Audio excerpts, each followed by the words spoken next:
record button this week at the start of the show. All right, so hey everybody, we're live. So Drew couldn't be here tonight. He's with his family for Christmas. So it is just me. I'm Josiah, and this is, what do you want to go by? This is Brandon. So Brandon. good to see you guys. Yeah. So this week we're going to be discussing. So originally we wanted to discuss Ship of Fools, but a lot of the information on immigration in this book is just it deserves its own program, especially the immigration issue as a whole being one of our main issues. So we're going to be discussing immigration pretty much all night tonight. Um, so let's just somebody's messaging me. Interesting. That's has nothing to do with what we're talking about, but that is interesting. Um, so oh, my dogs are having a fit now. So we're going to go into immigration, specifically focusing around some of the information in Tucker Carlson's book Ship of Fools. If anybody watching hasn't read Ship of Fools by Tucker Carlson, it is absolutely fascinating. Everyone should read it. I think the thesis of this book that was written in, I believe, 2017, copyright 2018. So it was written 2 years ago, or published 2 years ago, so kind of around the midterm time, is something that a lot of us knew in 2018, but not a lot of us were willing to admit or had realized fully yet. And that is the fact that there is not a right left dichotomy in Washington. There is a status quo change dichotomy in Washington. And the status quo is the neoliberal order, which is destroying our country. Um, and part of one of the things I think that's really important that goes over a lot in here, and if you go back to even about a decade and a half ago with Pat Buchanan's book, Where the Right Went Wrong, he discusses a lot about how the right and the left on any major issue, basically besides abortion and gun control, have come to a place of agreement. And one of those is immigration. So that's what we're going to be discussing tonight. The Young Nationalist Coalition prides ourselves on our immigration stance being very hawkish. I will be willing to guarantee that anyone running with our endorsement in 2024 or 2022 or 2026, whenever they are running, if we endorse them, will be an immigration hawk, somebody you can trust to put forward America First immigration policies. No questions on any of that. If any of that, no question on that issue. Especially because immigration hurts the American worker just immensely. The American worker is always injured by more immigration. There is no immigration stance which there is no immigration increase which will benefit the American people or the American worker. And anybody who tells you otherwise is lying or is stupid.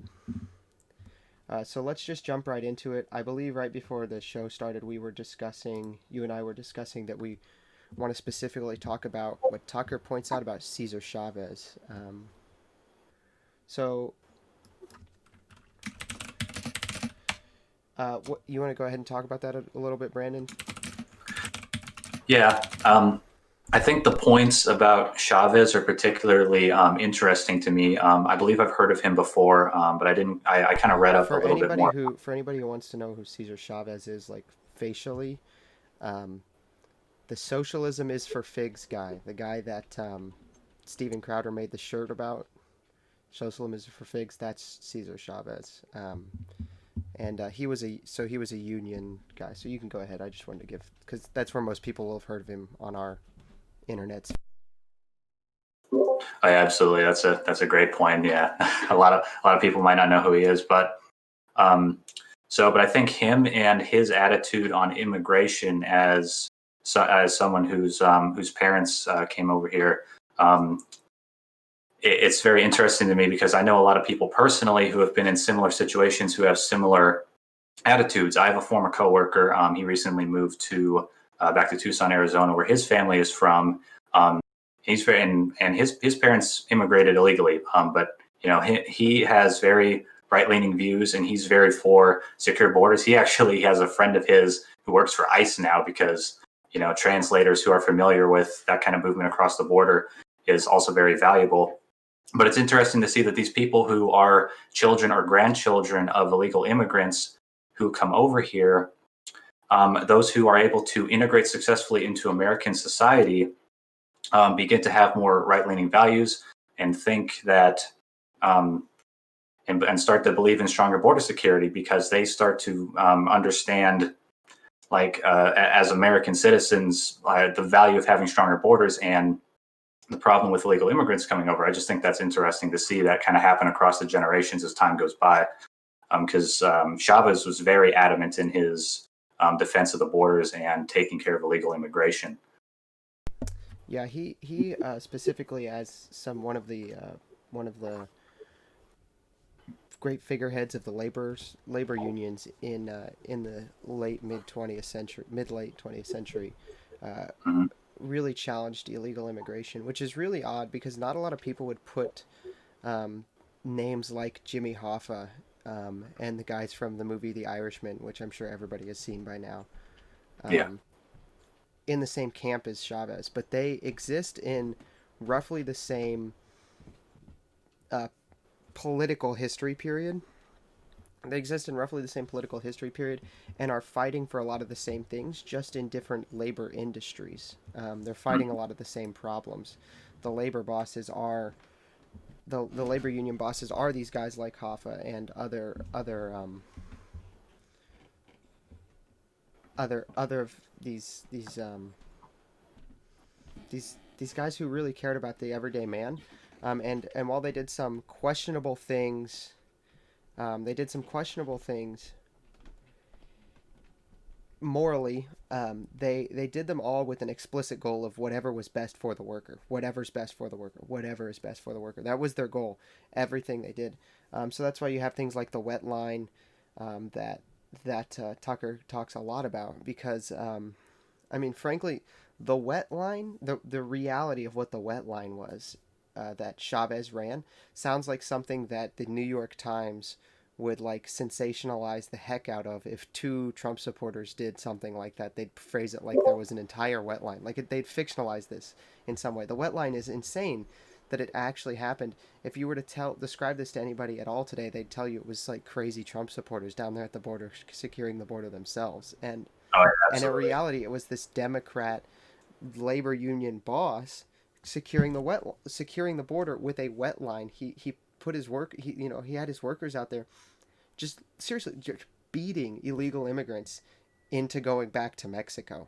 Like, I mean, that's the very thought of even that happening today is insane, and and it'd be something that the liberals would love to they would love to sensationalize and or fictionalize about Trump supporters doing something like that. If you told them that their great labor hero was the one doing that, they would never believe you.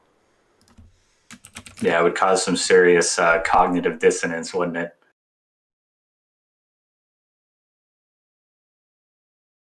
Yeah, it would just they would not be able to. I don't know how they would handle it. I would love to see one of them try to explain that. Like I'd love to see Hunter Avalon try to like rationalize Cesar Chavez's wet line in his mind. And it's yeah. So the Cesar Chavez story. If nobody's familiar with some of these basic facts about who Cesar Chavez actually was and his actual stances on immigration, um, yeah, you should read up on it. It'll actually blow your mind. A lot of these guys are totally like they were different people than what we're led to believe. Yeah, they took that situation very seriously. Yeah, if you think so, here's the issue. This comes down to, um, and this is still the situation, but it's become more and more a concern of the right. Frankly, because it's become more and more a concern of Middle America, right?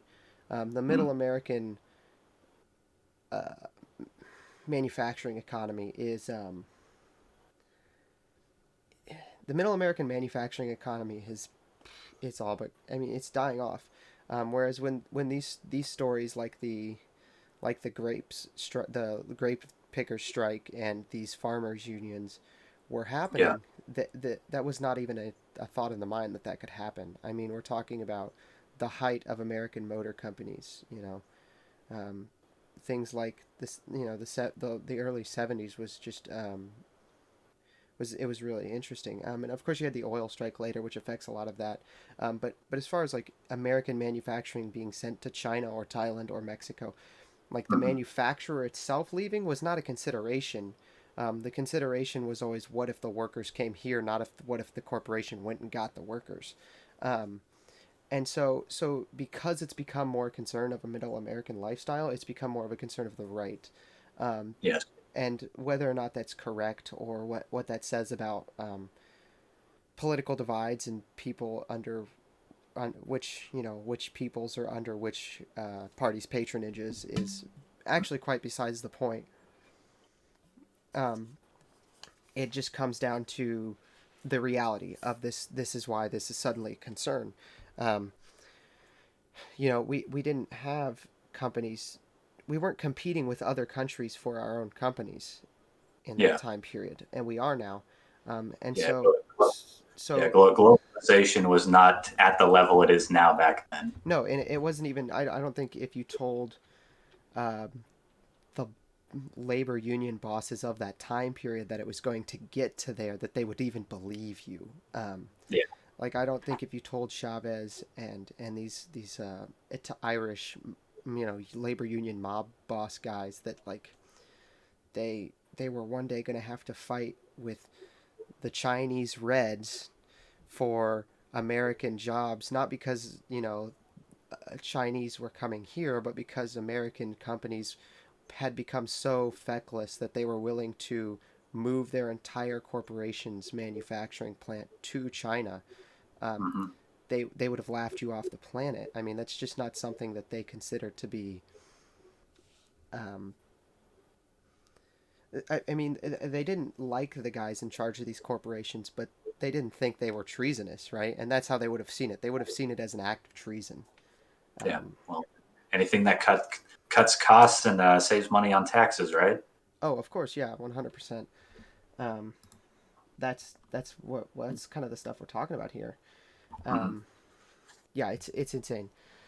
Um, so I think something else to point out is because now we are dealing with a situation where immigrants coming in cuts wages and manufacturers leaving just destroys jobs. The American worker is facing a war on two fronts, right? We have Hmm. we have to convince these companies to stay, or we have to convince companies to come here that aren't here, and we have to protect the wages and the job market. And I don't think that.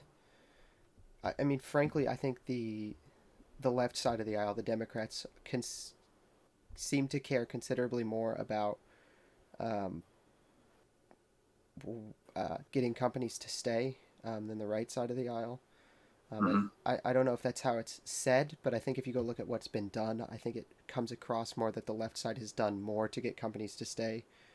Um, I mean, granted, we've got the corporate tax cuts from the Republicans and all this, but there is a significant amount of things um, like like the vying for corporations and the frankly just the guilt tripping of leaving the American worker hanging works just so incredibly well because they truly do own the American mindset on that front, if that makes Yeah. sense.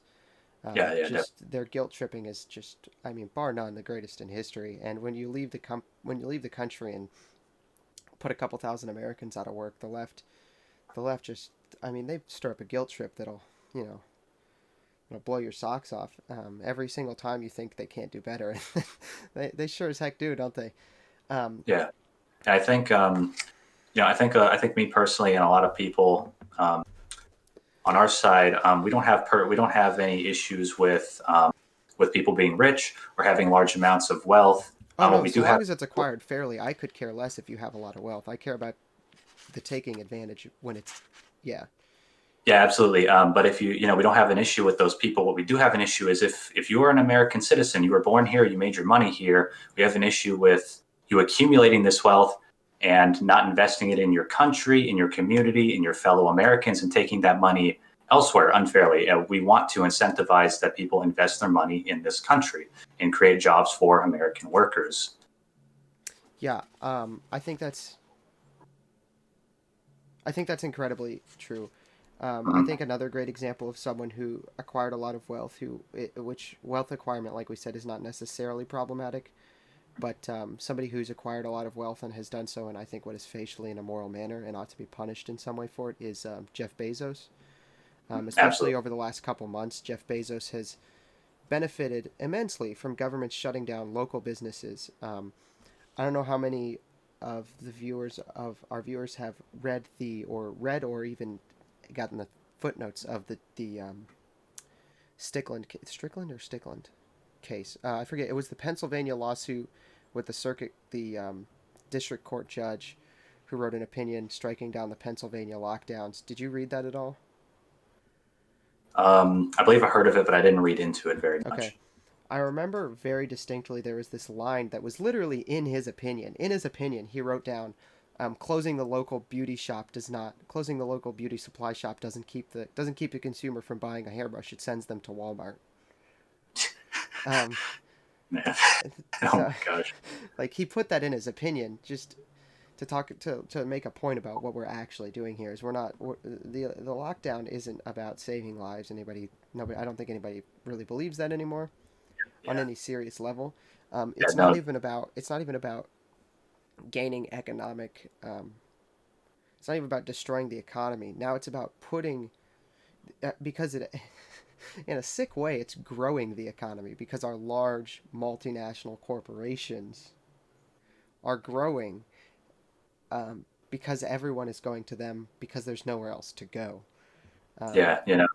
Like yeah, these you're absolutely right. These past few months, the pandemic, the lockdowns, all of those things have facilitated probably one of the greatest wealth transfers in the history of our nation. For all going up the pyramid, it's gone from the lower and middle class all the way up because local businesses have been shuttered because of these unconstitutional mandates. But all these big corporations with a large online infrastructure who have the shipping centers and capabilities to continue their businesses while everyone is stuck at home has just made an absolute killing.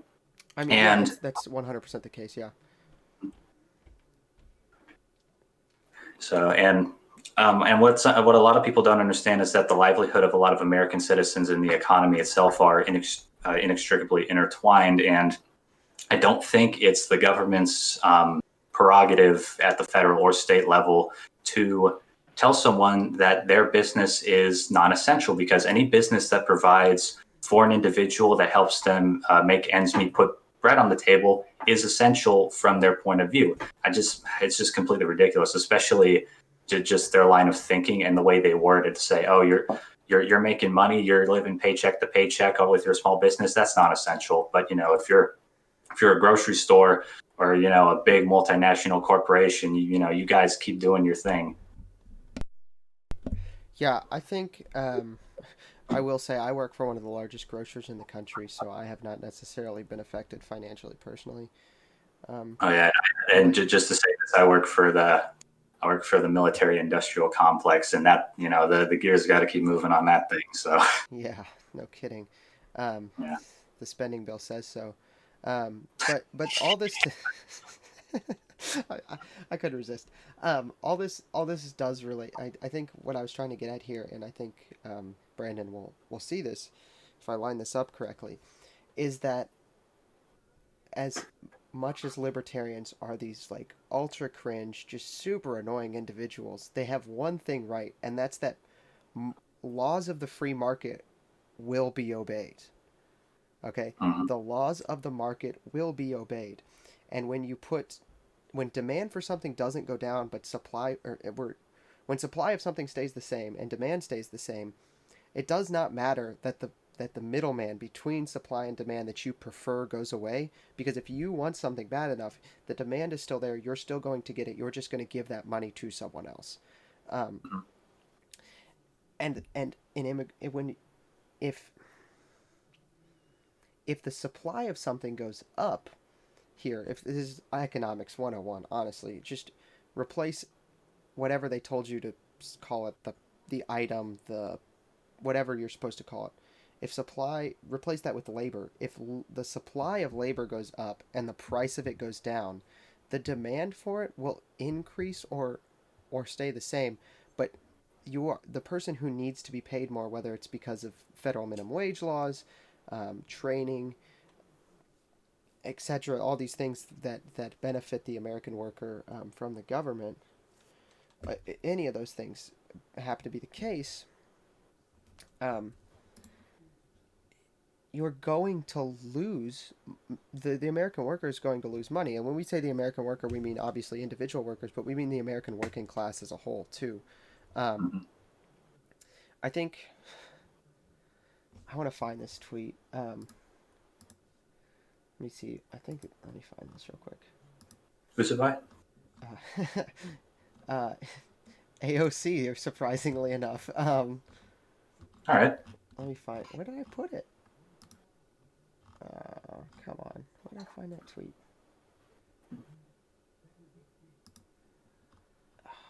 Somebody, maybe somebody, whoever I sent it to, deleted it. Oh, here it is. No. Um. Oh, that's not. That's talking about something else. So yeah, but this spending bill has some ridiculous things in it. The spending bill that's on the table right now for $600.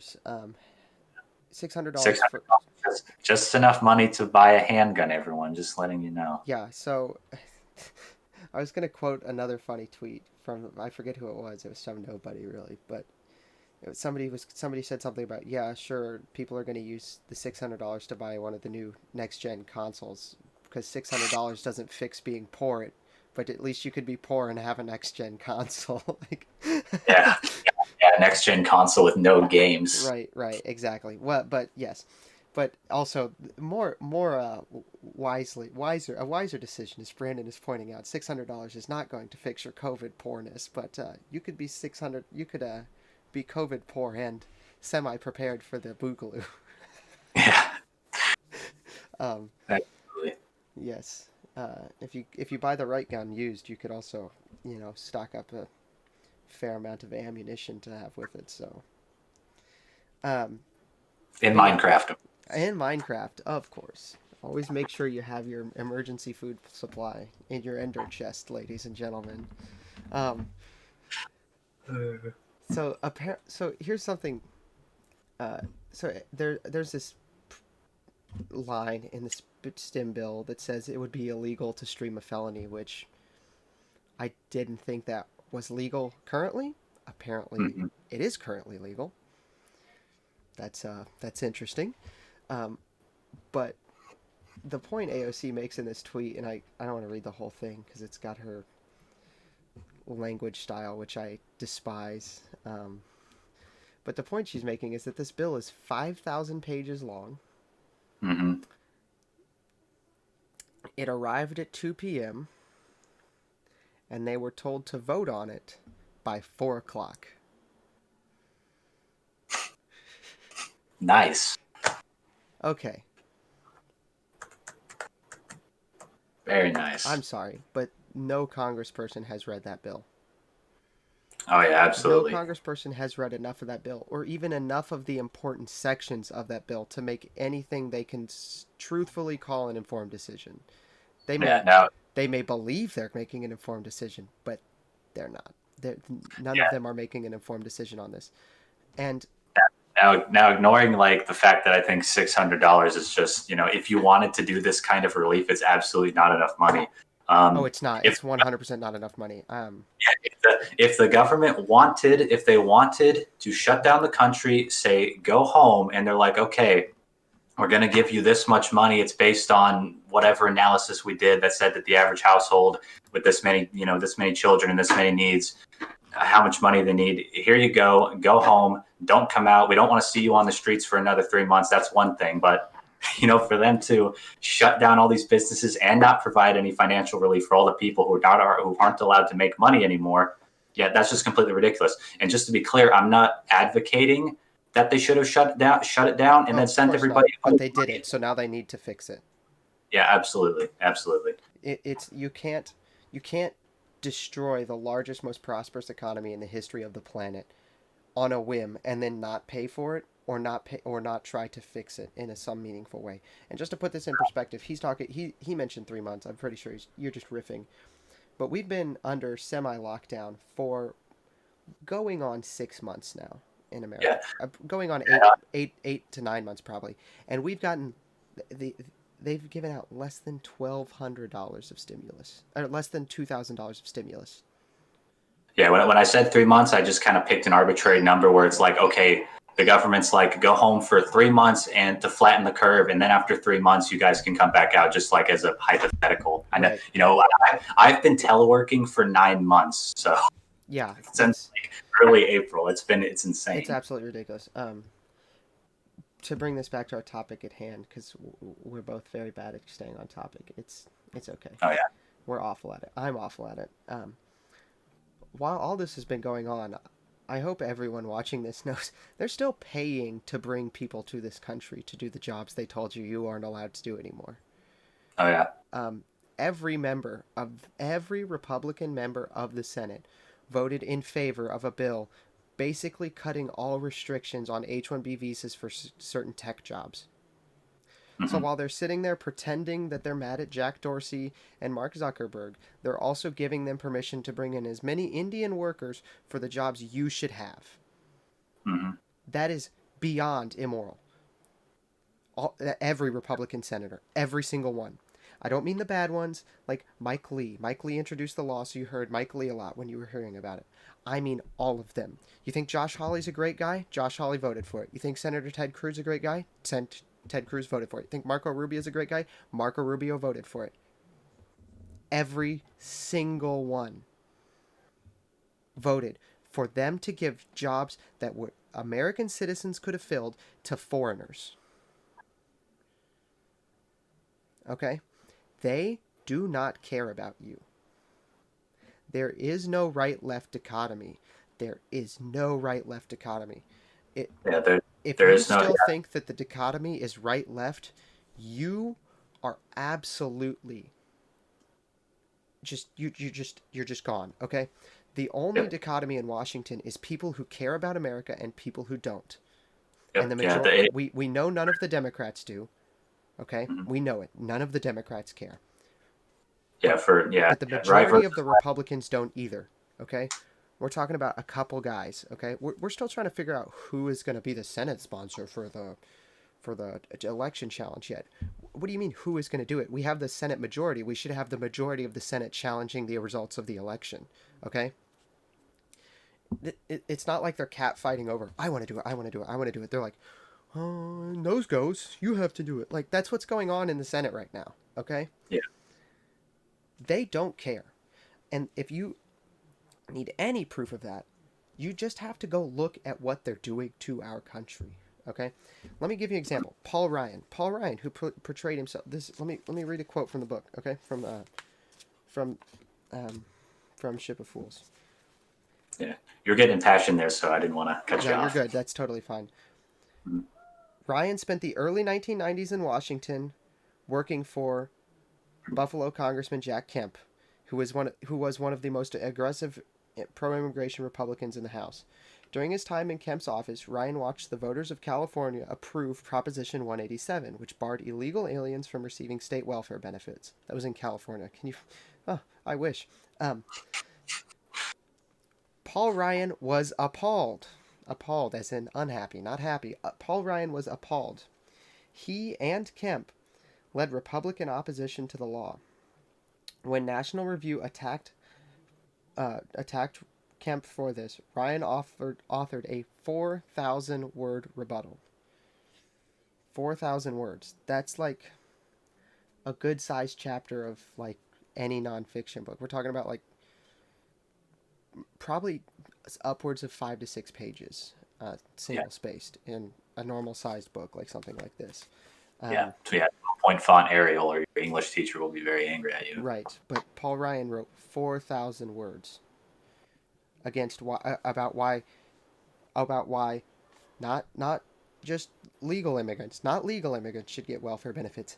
Why illegal aliens should get welfare benefits. Paul Ryan, Oh the my God. the 2012 Republican nominee for vice president. Paul Ryan, the guy who was Speaker of the House for the GOP. Okay? Yeah. Yeah, I just want to butt in case it's not clear to anyone. I think you'll agree with me, and if and for the people who continue to watch us, you'll see this as a main through line: is that it's not really about right versus left, as it is now, Republican versus Democrat. It is firmly establishment versus the anti-establishment, because the Democrats and the Republicans, other than a couple key issues, pretty much agree on everything now, and the policies that they're supporting and the things that they're passing into law reflect that, I Yeah. think. I think something that's really important, Drew and I have mentioned um, m- multiple times, I think we've mentioned in both previous episodes, is that um, the majority of middle American religious conservatives um, vote Republican for one reason, and that is abortion. Mm-hmm. On a federal level, the GOP has done nothing on abortion in about a decade.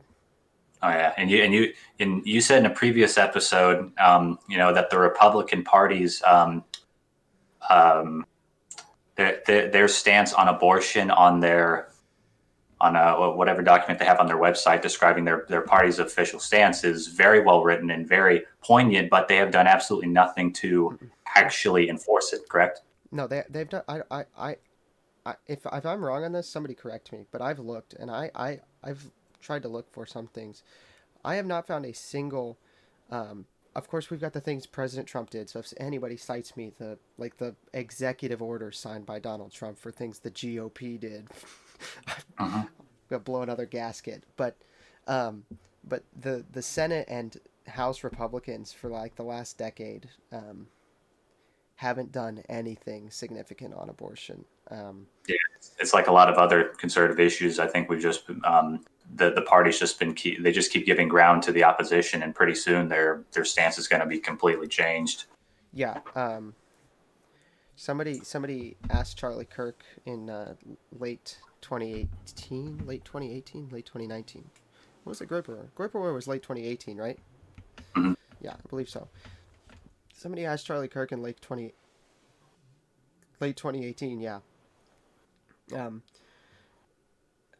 Obviously, it was meant to troll him because that was kind of the whole point of the Groper War was to troll Charlie Kirk while red pilling people.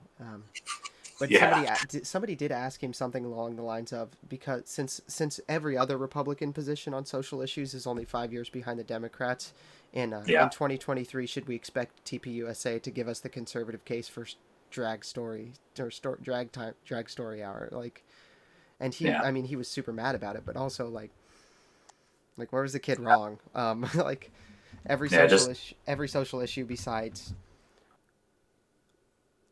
abortion, the Republicans are only 5 years behind the Democrats. yeah, yeah. Just as an aside, when I hear TPUSA, my brain auto completes it to Toilet Paper USA. I'm Yeah, just gonna throw it out there. yeah, that's the best meme the left has made in several years is calling them toilet paper USA. I mean, it's just hilarious. It's never Also, not funny. we've gone from immigration to abortion, so I don't know if you want to kind of move back onto it or Right? Yeah. immigration. Sorry. I was trying to. So, I'm trying to make a point here that the one issue that truly the one position policy issue that truly differentiates the right from the left in DC is I don't consider it to be an actual differentiation, because this is the point I was trying to make, but naturally I got sidetracked. No Because problem. yeah, I don't consider it a true. Um, I don't think they're really different on this issue, because if they were really different on this issue, the GOP would have done something about it. Okay, the GOP had control of the House from, I believe, 2010 all the way until 2018. Um, I could be wrong about that, but I'm pretty sure it's 2010 to 2018, or Yeah, that maybe sounds great. 2014 to 2018. But they did have they had several years, and the only major goals of theirs that they got accomplished was uh, tax cuts. That's the only thing they were able to do. Largely, they could not. They couldn't repeal Obamacare. In fact, in some ways, they made it worse by repealing certain parts of it that actually made the tax burden, if you want to call it a tax, since John Roberts says it's a tax. But they made the Yeah. financial burden. The only thing they've done is make the financial burden worse on that. Um, but on issues that are actually important, and I'm not saying abortion is not important. Abortion is, I will say this 100%. Abortion is the most morally degenerate issue of our time. It's the most Yeah. morally repulsive issue of our time. But immigration is how the left is going to win the battle. Okay, immigration is the front on which the Democrats and the left plan to win this battle. Plan to win Yep. this war. They plan to import enough voters to Mhm. win, to make it insignificant what native born, native born, natural born American citizens think. Absolutely. They just supplant the population, get new people in here. Yeah, and you could call me a conspiracy theorist because I'm clearly, you know, hinting at the Great Replacement. But go look at the numbers, Hmm. go look at what's happening, and tell me I'm wrong. Okay. The GOP loves to talk about, the Uyghurs in China. This is something that highly respected. They were talking about on Highly Respected with Scott Greer a couple weeks ago, or maybe it was last week. Was that Hans Lander from Myth 20C was on Highly Respected with Scott Greer, and Hans made this point that the way that the GOP and the American ruling class in general talks about what the Han Chinese are doing to the Uyghur Muslims is very interesting because they talk about the Chinese government, encouraging Uyghurs to marry into Han Chinese, and so that eventually there are no, 100% Uyghurs. They're all somewhat Han Chinese. They talk about how it's basically, if you the rules don't fully apply to Han Chinese in this region. Like if you want to stop and frisk at stop and frisk, whatever they call it in China. But if a police officer wants to question somebody on the street, and they're Han Chinese, you better have more evidence than if you're going to question a Uyghur. Um, Yeah. And because to if you think, question a Han Chinese without enough evidence, and it turns out, even if it turns out they were wrong, the police officer's the one in trouble. and to think that this is going on in China, and China has the gall to question the U.S. about human right violations in the UN, right? Yeah, that's yeah. Um, the GOP's obsession with China is mildly infuriating because they ignore everything, all the problems in the United States. But they're not wrong about China being the the geopolitical rival to America at this stage. Absolutely. To be honest, we've been in a Cold War with China for decades Yeah, now. any war that's not gone hot is a Cold War, and Hmm. yeah. But yes, the point to say all that is all the things the American ruling class loves to complain about that's happening to the Uyghurs in that region in China, and I believe it's actually called Uyghurstan, believe it or not. Um, that Uyghurstan region uh, is things that are happening in America, and it's not happening to minority populations. Hmm. I will just say that. I will just say it's not things that are happening to minority populations. Yeah. And so we have a situation where you have an American culture that survive. America is a European nation, and not in the sense that it's part of European geographically, but it is a European nation in the sense that it's a Europe. It survives on European ideals. Its people are um, primarily European. Actually, I think something to clarify here before I say what I want to say next is that I would consider um, blacks, which are descended of African slaves, to be just as American as I would consider to be someone descended from the founding fathers in the Revolutionary War. I think we struggle with a lot of the same problems as populations, Yeah. and and something very interesting is the inability to among a lot of people to differentiate between um, families which are descended of African immigrants which came here after, most of them after Jim Crow even, and Hmm. families which are descended of the African slaves. And so when I say native-born Americans, I would consider myself referring to, or the native or the natural-born American. I would consider those people to be um, people descended of the founding fathers in that time period, and people and the blacks descended of the African slaves. I think they are effectively at this point, besides some cultural differences, identical populations when it comes to the political and economic issues facing them. Um, Hmm. so before I want to put that out there before I say what I was going to say next, because what I was going to say next is the idea that you could have a country based on European ideals, ideologically built by European peoples, and import majority non-European people and expect it to stay that way for a long period of time is not going to happen. It's just not going to happen. Um, Yeah. cultures do not cultures are not a-ethnic, and when I say a-ethnic, I mean without ethnicity. Cultures have an ethnicity. Um, Mhm. a lot of that is because ethnicity is also something to do with your brain structure and the way you think, and that's perfectly fine. And that's why we observe a lot of these cultures to be different, you know, based on that group of people. That group of people has a different culture because the brain works different, because they respond to different things, because they find different things attractive, not because of something to do with the dirt on which the culture came up from. Um, Yeah. And I don't know. So at least for me, I mean, a lot of the founding fathers and a lot of the people who came here from Europe were WASP, Western Anglo-Saxon Protestant, I believe. Um, I don't know how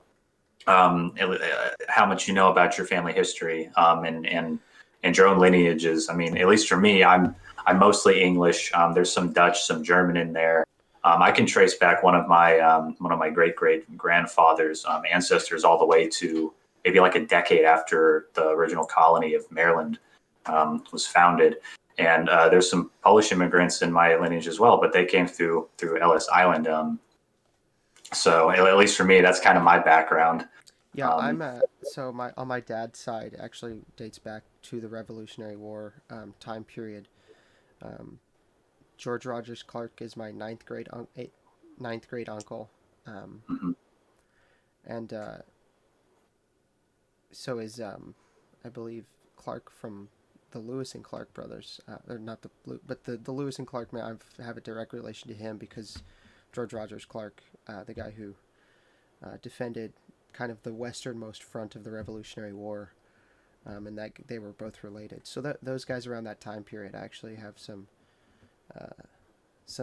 relation to on my father's side. Not so 100% sure about my mother's side, but With me, yeah. my DNA test is like 66% Anglo-Saxon on on the British Isles, and 34% in the Germanic region of France and Germany. So yeah, that's but the idea that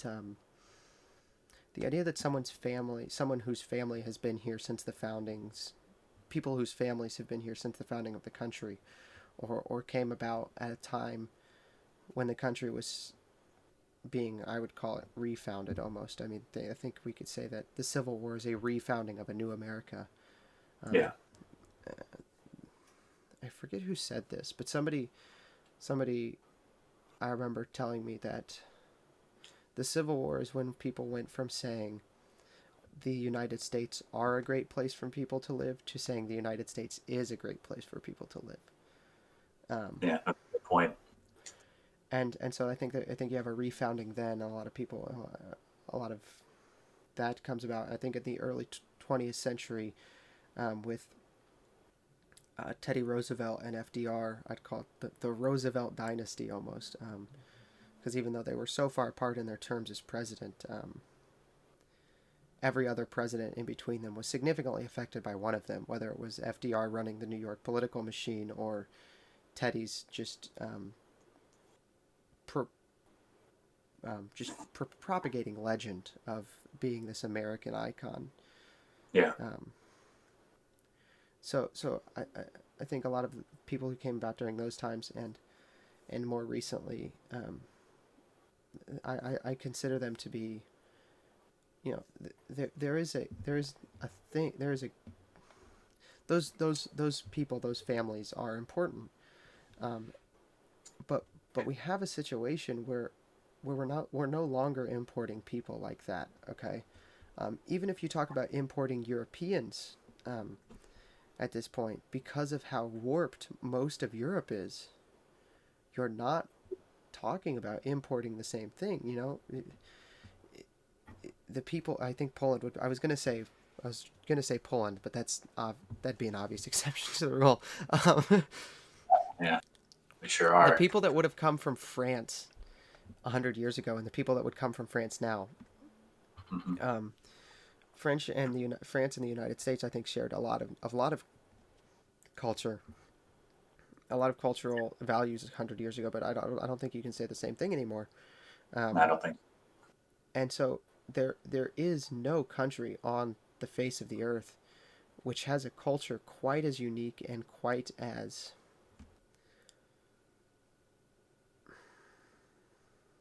fulfilling as the American culture. And that's not even to say that I think America is the most moral place on the planet.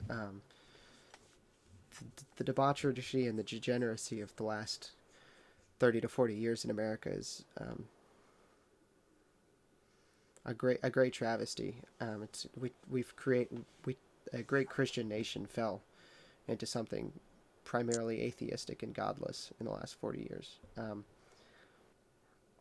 But then again, you can pair that to 1965. The 1965 Immigration Act, we were told, was not going to significantly affect the the demographic makeup of the people that came here as a whole, and that was just not true. I mean, if Hmm. you go and look now at I can't. I've never been able to find this map. I saw this map once, and I keep looking for it so I can find it again. But it was a map of the United States, and every state was labeled with what country most of the immigrants came from prior to 1965. Hmm. And most of them came from Western and Central Europe. I It mean, was Dutch, French, yeah. yeah. Um, and then what what country most of the immigrants came from in like the year 2000, I think, is what the year they used. But I mean, like you had couple states labeled Somalia. Um, One of them was Minnesota, not surprisingly, but most of them were labeled Mexico. The majority of the states were labeled Mexico, and there was only one state labeled Mexico prior to 1965. Um, and so we went from having a system where we valued bringing people in because they already shared our culture to, well, if we bring this person in, will they come to share our culture? Yeah, and I wanted to bring this up because I hear this point brought up a lot.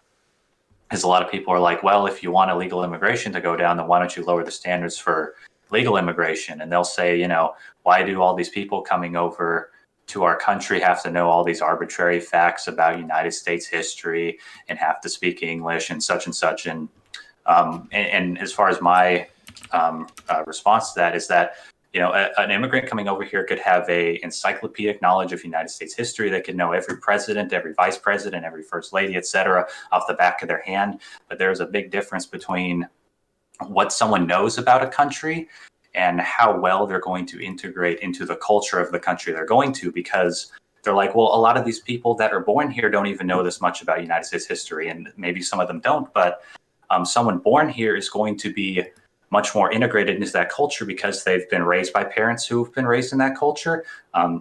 They're absorbing a lot of it through osmosis passively without even having to kind of try or think about it. That's just what happens when you're born into a country and you're surrounded by that culture.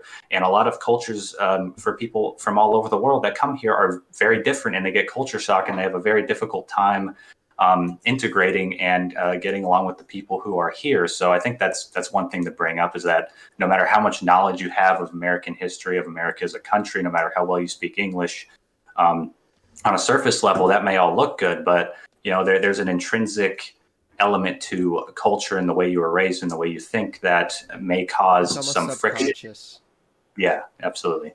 Yeah. I think something really interesting that I point out to a lot of people when I'm trying to red pill them on um, immigration in particular is the ancient the ancient nation of Israel, pre Christ Israel. Um, you could not be considered an Israelite in the first generation. You could not. Most of the time, you weren't considered an Israelite in the second generation.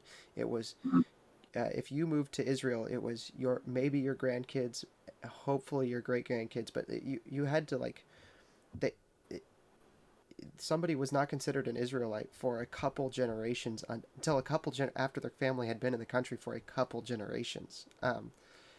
And like, if you proposed a system like that today, you would get, I mean, just shouted out of the establishment. Um, Absolutely, and with that we go full circle back to Chavez and the children and grandchildren of illegal immigrants yes, now realizing who have been much more integrated into their culture, advocating for stronger borders, and we got to get the illegal immigrants to yeah, stop coming over the borders. It comes full circle. yeah, that's 100% the case. I mean, it's it's but there's it's almost like the collective people talk a lot about the collective consciousness. I know Jordan Peterson loved to talk about the collective consciousness, or like what was or generational memories, things you remember generationally, kind of through the people who raise you, Mm-hmm. um, and it's hard to create. It's hard to replicate that. It's impossible to replicate the generational memory. It's impossible to replicate the generational memory um, through a citizenship class or through a citizenship test. You can't do it, Yeah. and that's a large reason why you have um, the voter spread you have among immigrants, especially first generation immigrants. They vote Democrat on what is absolutely mind blowing scale. I mean, it's almost first generation immigrants vote uh, percentage Democrat more than like most Hispanic or African American populations do. It's absolutely just astounding to look at. Oh yeah, Um, absolutely. and and and yet it wasn't the it wasn't the Republicans that moved left on this issue. It was actually the Democrats that moved towards the Republican position, because the Republican position was for more open immigration for the longest time because it was good for business interests.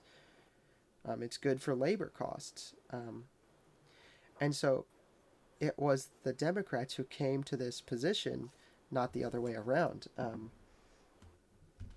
It's really interesting. I mean, that's something that Tucker goes into.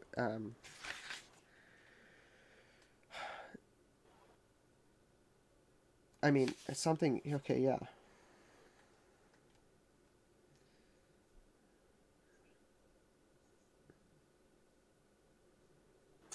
yeah. Okay, so here's something. The bill that Paul Ryan passed, um, the spending bill in March 2018 that Paul Ryan passed. One of the last things he did as Speaker of the House, um, included restrictions on hiring more ICE agents, capped the number of illegal aliens ICE could detain at one time, pretended to allocate $1.6 billion to border security, but you were not allowed to spend the money on a border wall. The bill did pay for border security in Lebanon, Jordan, Egypt, Tanzania, and included $10 million for female law enforcement agents to be hired in Afghanistan, $10 million for disadvantaged students in Egypt, and $12 million to boost the military capacity of Vietnam.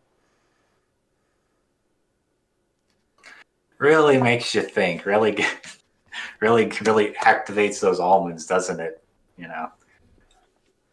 So, Um,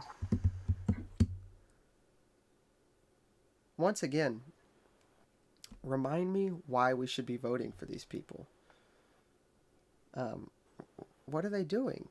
They're actively participating in their own destruction, and it's not their destruction because they will be fine.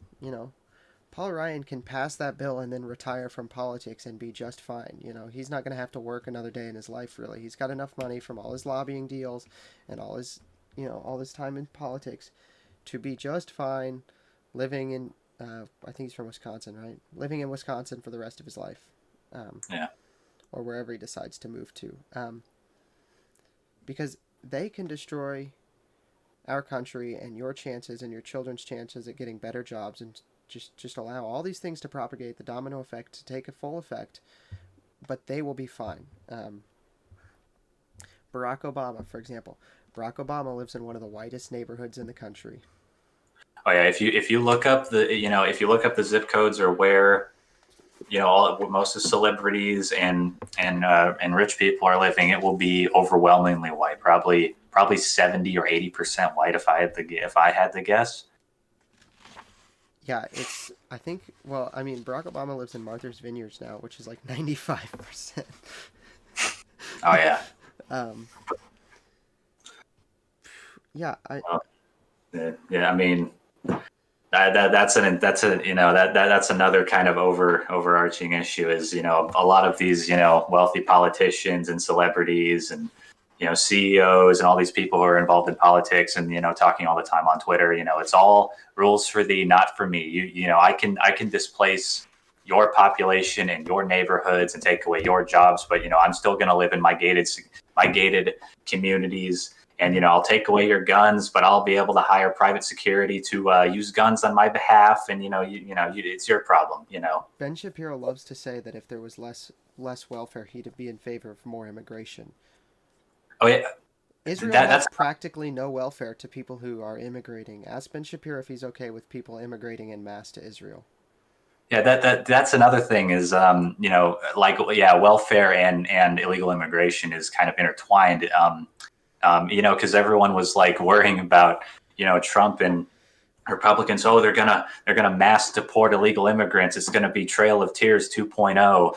But if the welfare state was significantly cut back or just got rid of entirely, a lot of those people would voluntarily go back home because they wouldn't be able to support themselves and take advantage of the system. Yeah, that's true. But I mean, the point I'm making is that Ben Shapiro, who is ostensibly, I think, the leader of the establishment conservative movement of online establishment, conservative establishment. I can't think those three words in some order. I can't figure out what order is right, but the online conservative establishment. There you go.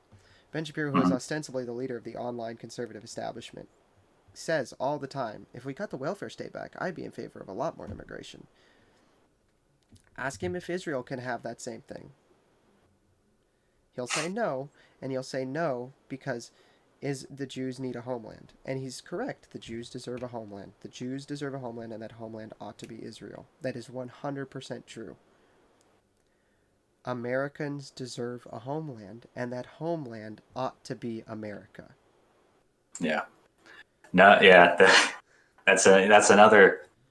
I think that that's another talking point that the left and liberals like to bring up is that they like to call the United States the nation of immigrants. We were founded by immigrants, and we Yeah, I'm the sorry. people. Conquering the people who were here is not immigrating. It's just being better than they were. Honestly, like The people who came here, the people who established the colonies were not immigrants; they were settlers. Once the United States was established, then everyone that comes afterwards were immigrants. But the people who came here originally are not immigrants; they were settlers.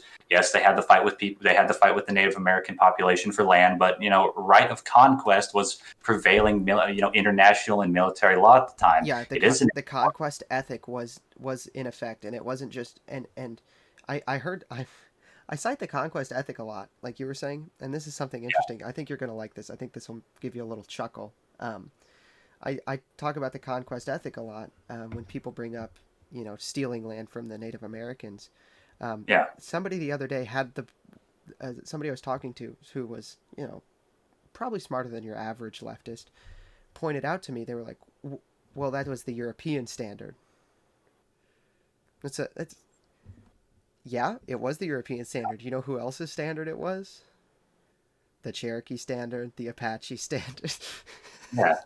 it until the modern era, until literally probably less than 200 years ago. I mean, you still had places that considered themselves empire, called themselves empires until less than 100 years ago. Um, you still Yeah. No. you until less than 100 years ago, I'd say until after World War II, if you took a piece of land that if you took a piece of land by force, you had every moral right to that land. Yeah, because if you were the stronger party and you took that land by force, then not only do you have the right to that land, but the thinking was is that if you're stronger than the people you supplanted, then your ability to um, enforce security and protect your own people on that land is greater than the people that you kicked out. Mm-hmm. Yeah, and the Native Americans, I mean, they acted the same way. They were all nomads. They went around patrolling these great areas of land that were this was the Cherokee's land. And if you saw an Apache in the Cherokee land, you went after the Apache in the Cherokee land because they were on your land. Or if the Apache won, that wasn't Cherokee land anymore. It was Apache land now.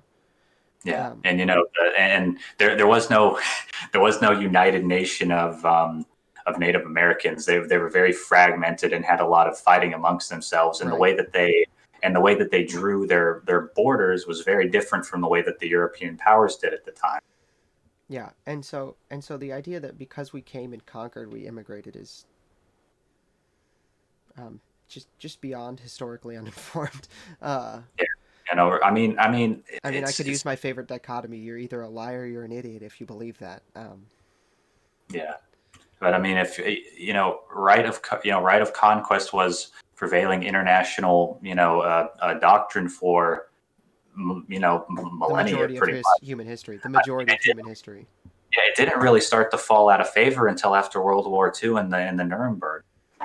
Yeah, So yeah, that's one it's a hundred percent the relatively case. recent Yeah, development. which is another. I don't want to say that. You mentioned something that I kind of wanted to comment on, and then I was like, no, don't comment on that for No, reasons. yeah, For no reasons. problem. We won't listen. We won't talk about that. We could talk about that later. But yeah, we had every right. The Americans had the European settlers had every right to the land they took because they took it. That Yeah. that was the rule. If you took the land, you had a right to it. Land wasn't one of those things that was like other property that you had an absolute right to. I mean, amongst individuals, property, your land was your property. But amongst nations and peoples, if you could take another people's land, that was now your land. Hmm. And it wasn't something that was really debated a whole lot. That's just kind of how it was. So I think that's a really great point. Something Yeah. that should definitely be talked about. And if you want to talk about peoples taking over land from other peoples or conquest happening, maybe if you redefined conquest, you took the armed part out of conquest. You just said there was a conquest happening. It would be interesting to consider the fact that the American peoples are being largely replaced and becoming a minority in their own country in a lot of places. Yeah. That there's definitely a lot of parallels to be drawn, and kind of the thing you'll see is that a lot of these old methods like right of conquest never really died out. It's just the way they were implemented, you know, changed and became a lot more based on using subterfuge and keeping things below the radar rather than just outright force and using arms, because that stuff's expensive. If you can displace a population without having to actually kill the people on the land and have them work for you, then why wouldn't you do that? Right, that's 100% the case. I mean, this is another thing where I could draw a parallel to how the establishment left and right talks about the treatment of the Uyghurs in China. They talk about the Uyghurs being conquered because they're being ethnically replaced. Yeah. I have a question for you, Mr. Ryan. I have a question for you, Mr. McConnell. Ms. Yeah. Pelosi, I have a question. Does that apply across the planet or just in that one region? Because if it applies across the planet, it would seem that you're participating in the conquering of your own peoples. Which You know I'm just saying, conquering helping a foreign nation conquer your own people is it's a great definition of treason, isn't it? Yeah, you know what they'll say? They'll be like, "Oh, let me ask my employer about that." What's that? Oh no, no, it's no. Don't worry about it. Uyghur who? Yeah, right. If somebody significant started making these points to the establishment, you can bet every penny you have they would drop the Uyghur problem just like that. If a majority of Americans realize that the way they complain about the Uyghurs is the same way they treat native-born Americans, Yeah, the and Uyghur it's the Uyghur talk would go away overnight. I mean, you'd hear all about how well they're encouraging diversity by having them marry into the Han Chinese, or they're trying to bring them into the Han fold. They're creating a state of acceptance for these people who were historically and separated. You hear all this talk that you hear about native-born Americans. oh yeah, Um, I think one more thing I want to mention is the amount of money that leaves, um, the amount of money that goes into a lot of these places. One of the top five contributors to Mexico's GDP is foreign remittances. hmm For anybody who doesn't know what that word means, foreign remittances is money that's sent to you from other countries. Not by the state, but like if you go and send, you know, Mr.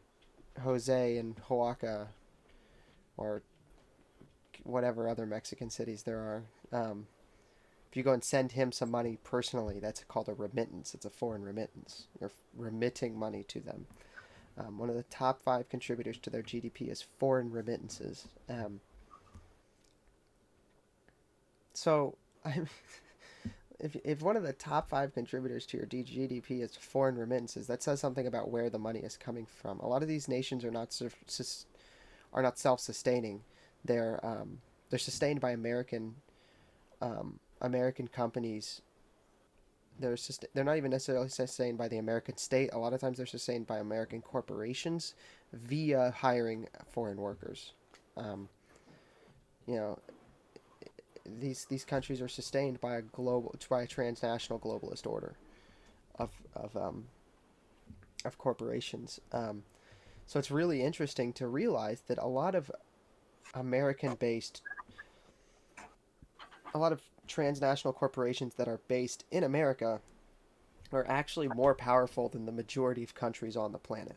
Um, so when you hear about the government negotiating with Google, or the government negotiating with Amazon, or a state government, that negotiation is in fact, believe it or not, believe it or don't, that negotiation is more important than negotiations with a foreign entity, because that negotiation is with someone, with an entity that has more power than most foreign nations. And if that entity says, "Hey, I could really use some cheap labor, and you know what? If you gave it to me, I bet I could figure out a way to get you a few bucks."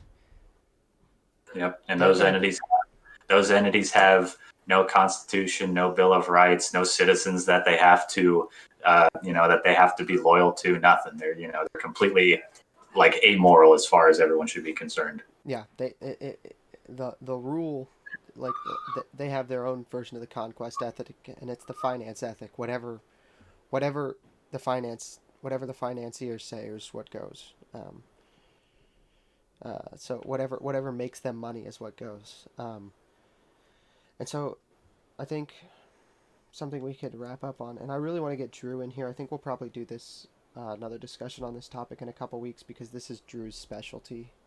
Oh yeah, we And could. Yeah, there's plenty of stuff we could talk about. I have one more thing I'd like to add whenever you're done, just because I think no, it'd yeah, be it'd that's be one. Yeah, we can keep going for a little while longer if you have something. But yeah, I do want to tell everybody watching, we're definitely going to do this again with Drew, because Drew has some absolutely mind-boggling statistics, and he's got them all tucked right up in the old noodle, that he can spout them off, and he's excellent at explaining this. This is his pet issue.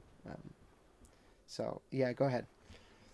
yeah. So at least from what I've seen, um, kind of on the left, and kind of one of the main reasons that people are supporting illegal immigration or unfettered immigration or open borders, whatever you want to say, is that for a lot of them, it's purely a humanitarian issue. They believe that they're being kind and graceful to people from other nations by letting them come to America, because America is the land of the free, something, something, the new Colossus, something, something, but I would like to say that there are legitimate humanitarian arguments to be made and concerns for stopping illegal immigration. Human and sex trafficking at the border is a serious issue, and keeping track of everyone who comes into this country, whether they're legal and illegal, and making sure that they're not being taken advantage of or abused on U.S. soil. Because if it's on U.S. soil and there's illegal activity going on, then it is our concern as Americans. There's a good reason why ICE exists, and why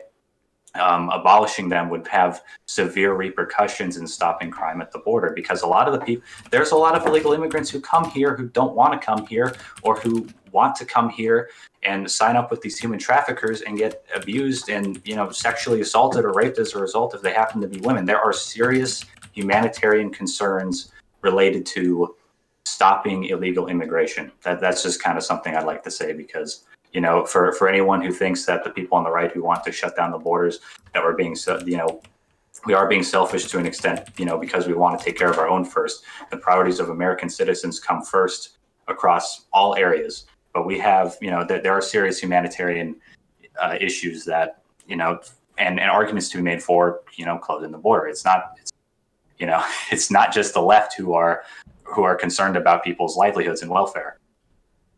Yeah, that's true. I was trying to find. I can't find it. I'm sure that there's a spreadsheet somewhere on some federal database of the top reasons people are arrested by ICE, and obviously illegal immigration is going to be number one. But I'm curious what number two is. If I had to guess, I'd put sex trafficking or drugs at number two. Mm-hmm. Uh, yeah. Something that's really interesting is, was it 1 in 3 women in ICE facilities have been assaulted by whoever was bringing them across the border? I think it's 1 in 3, which is just a mind-bogglingly high number. So it's 1/3 of people, 1/3 of women who cross the border. Yeah. Yeah, I can't remember exactly what that number was, but it's an absurdly high number. So, so let me look through this real quick, make sure there's nothing else I wanted to discuss.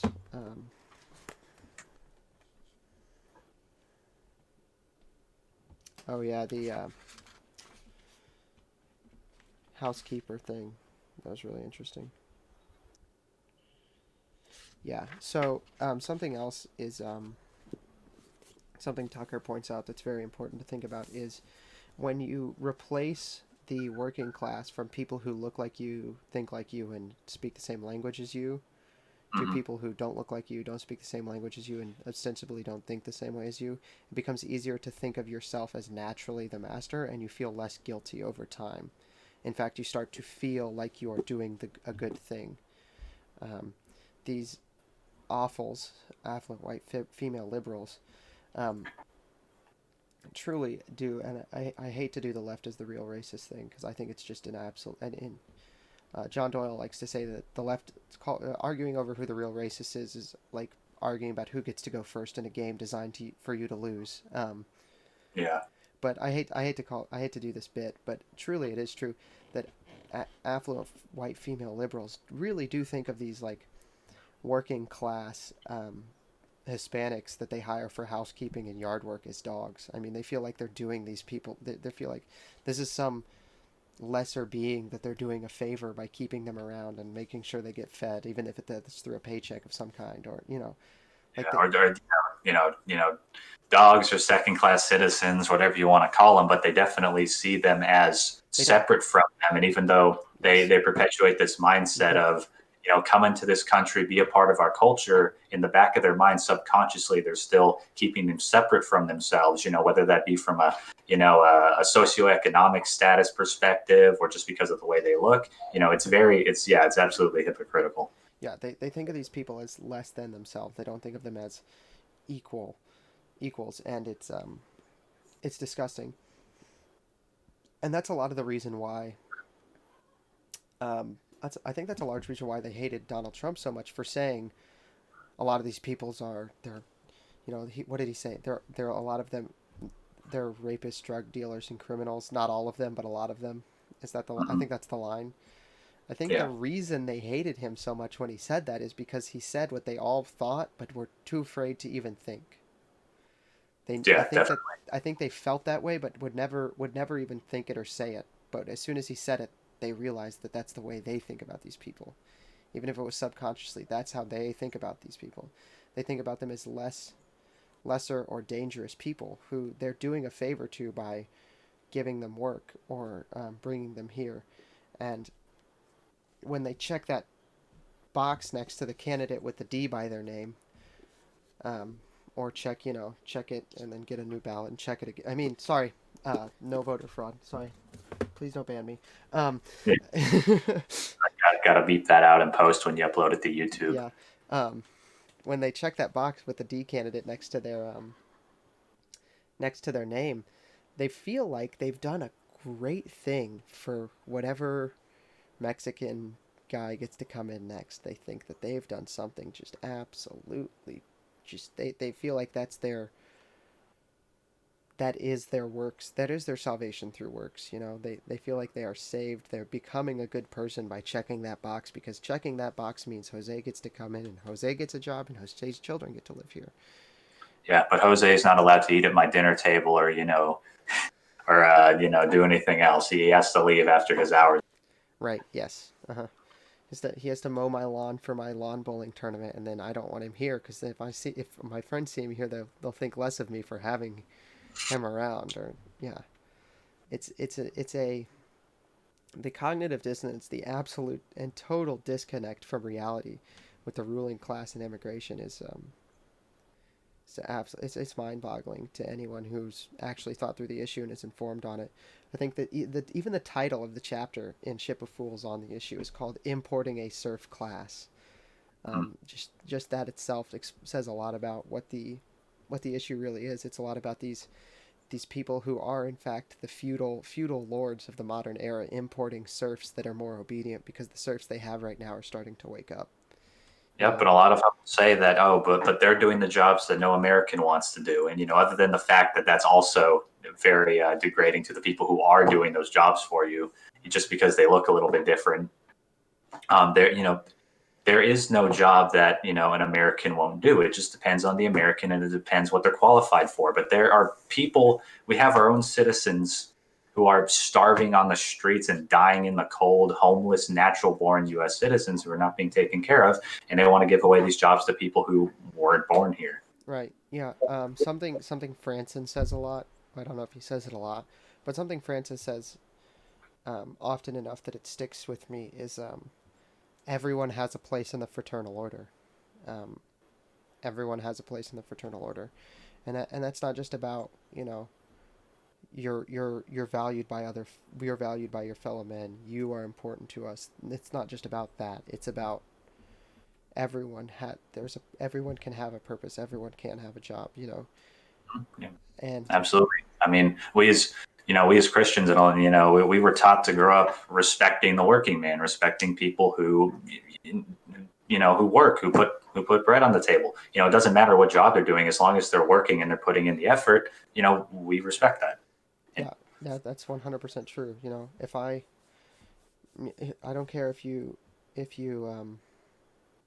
as long as you hold the right values and believe the right things and truly believe in Christ and the United States, and you're willing to care for our people as a whole.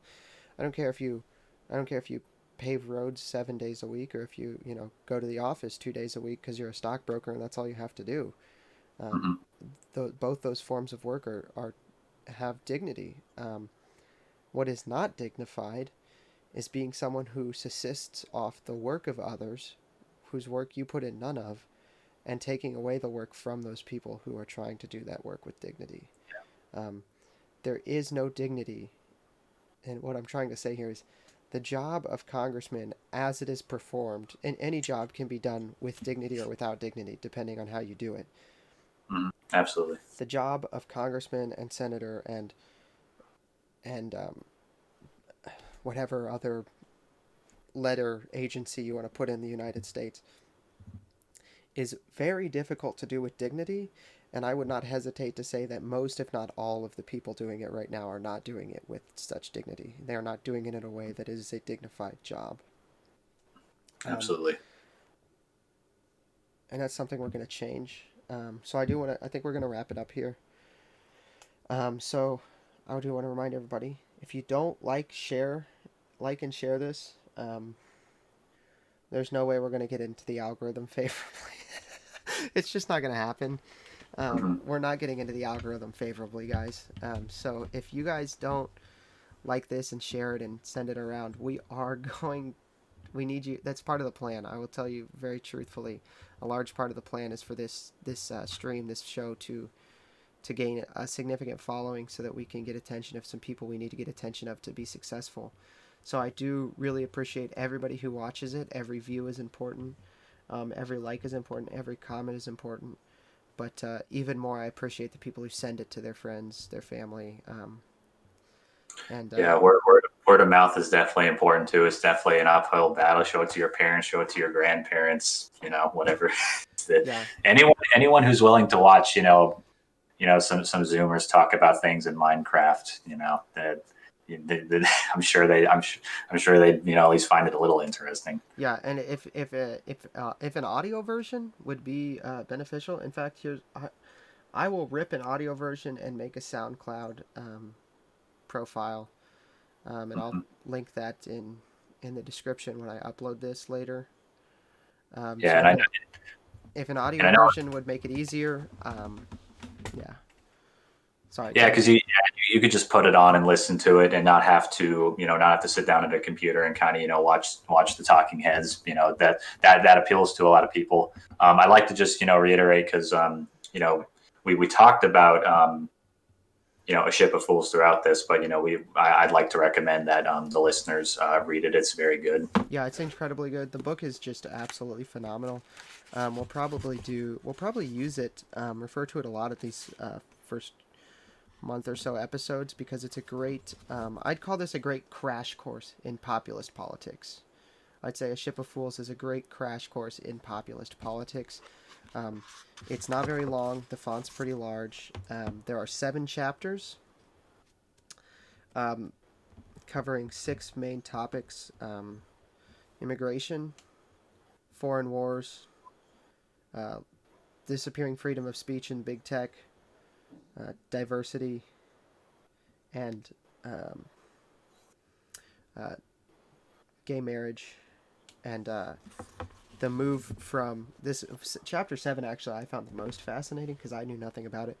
Chapter 7 is about uh, environmental how we got to environmentalism, and how it started with conservationism. Conserving these beautiful landmarks and move towards a primary focus in global warming, which is really interesting. Uh, So if nobody's read it, and you need a crash course in populist politics, I'd highly suggest it. Once again, if you don't have time to sit down and read it, which you should sit down and read, uh, Tucker Carlson himself has narrated it for Audible. So, um, yeah, I would recommend that.